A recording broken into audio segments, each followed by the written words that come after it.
आइए हम शुरू करते हैं। आपको समतुल्य लेंस की फोकस दूरी ज्ञात करना। समतुल्य लेंस की फोकस दूरी ज्ञात करना तो इसके पहले भी हम पढ़े हुए थे कि समतुल्य लेंस की फोकस दूरी कैसे ज्ञात की जाती है।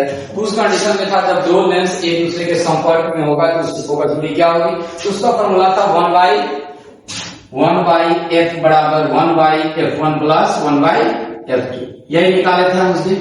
लेकिन आज जो है कह रहा है कि दो लेंस एक दूसरे से अलग है, विलग है, एक साथ नहीं सटा हुआ है, एक सन्निकट रूप से नहीं जुड़ा हुआ है। तो उस कंडीशन में हम मान लेते हैं दो लेंस ए और बी है जो एक दूसरे से d दूरी पर स्थित है, जिसका फोकस दूरी क्रमशः f1 तथा f2 है। यही चीज है।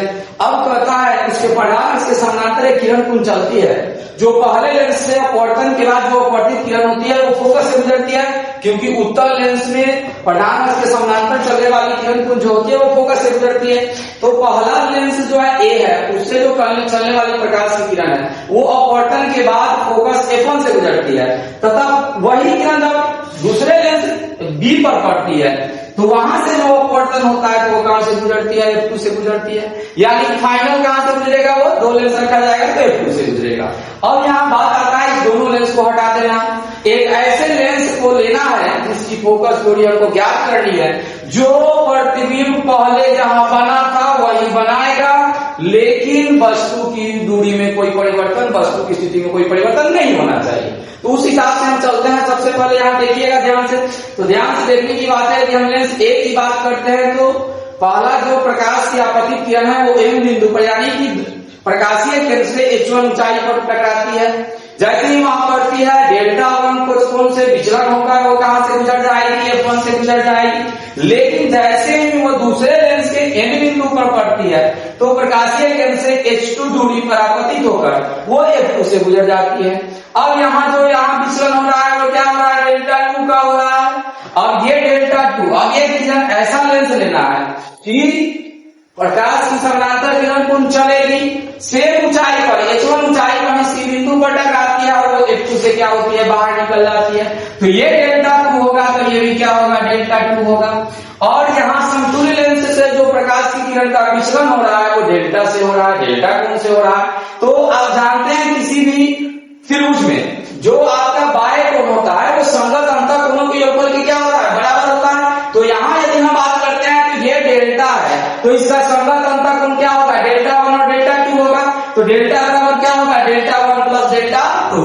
अब पतले लेंस से विचलन की बात करते हैं तो पतले लेंस से विचलन के लिए डेल्टा बराबर होता है h/a, यानी कि प्रकाश केंद्र से आपतन बिंदु की ऊंचाई बटा क्या होगा, उसकी फोकस दूरी।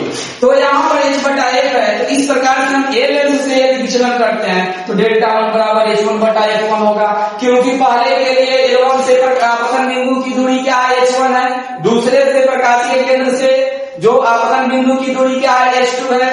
और समतुल्य लेंस के लिए जो दूरी जो h1 होगा वही क्या होगा, इसका भी दूरी होगा आपतन बिंदु का, क्योंकि दोनों को हटाकर प्रकाशीय केंद्र के जो समानांतर चलने वाले किरण पुंज में कोई परिवर्तन हम नहीं कर रहे हैं, यानी क्या होगा, h1 होगा।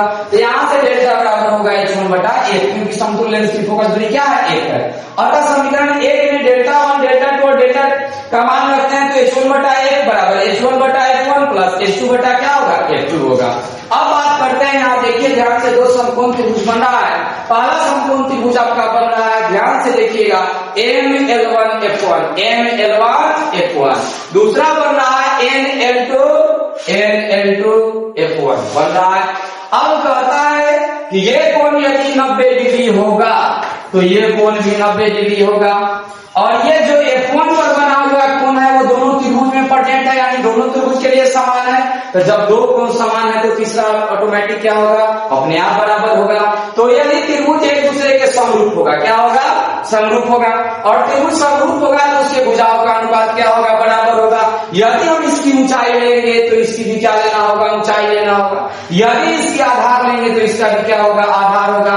तो यहां से होगा M1/L1 बटा M1L1/N2 बराबर L1F1/L2F1। अब चित्र में देखिए M1L1 क्या है, h1 है, N2L2 क्या है, H2 है। L1 F1 क्या है, पहले लेंस की फोकस दूरी है। L2 F1 क्या है, तो L2 F1 जो है यदि पहले लेंस के फोकस दूरी में से D को काट लेंगे तो ये डिस्टेंस निकलेगा, यानी क्या होगा F1 माइनस D। अब हम वैल्यू पुट करते हैं इसमें, तो क्या होगा H1 बटा H2 बराबर F2 बटा F1 minus D। Cross multiply करके H2 का मान निकालेंगे तो F1 माइनस D बटा क्या होगा F2। अब इस H2 के मान को समीकरण 3 में, समीकरण 2 में, समीकरण कहां रखते हैं 2 में, जैसे ही समीकरण 2 में वैल्यू पुट करेंगे H1 बटा A बराबर H1 बटा F1 plus F1 minus D into H1 बटा F1 गुना क्या होगा F2। अब H1 दोनों में है, कॉमन कर लेते हैं, कट जाएगा तो बचेगा 1 बाई A बराबर 1 by F1 plus 1 by F2 minus D by F1 into F2, बटा का जोड़ करेंगे 1 बाई A बराबर F2 plus F1 minus D बटा F1 इंटू F2। अब इसको पलट देंगे तो A बराबर क्या होगा F1 F2 बटा F1 plus F2 minus D। ये दैट्स ऑल सॉल्व।